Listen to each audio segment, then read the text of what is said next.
కర్నూలు జిల్లా ఉరుకుంద ఈరన్న స్వామి భక్తులను దృష్టిలో పెట్టుకుని ప్యాసింజర్ రైలు సమయాల్లో రైల్వే శాఖ మార్పు చేసింది.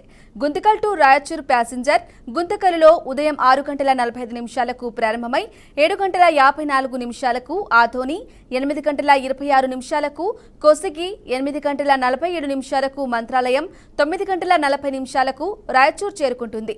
తిరుగు ప్రయాణం ఉదయం 10:50 రాయచూర్లో ప్రారంభమై 11:23 మంత్రాలయం, 11:42 కొసిగి, మధ్యాహ్నం 12:26 ఆదోని, మధ్యాహ్నం 2:20 గుంతకల్లుకు చేరుకుంటుందని రైల్వే శాఖ తెలిపింది.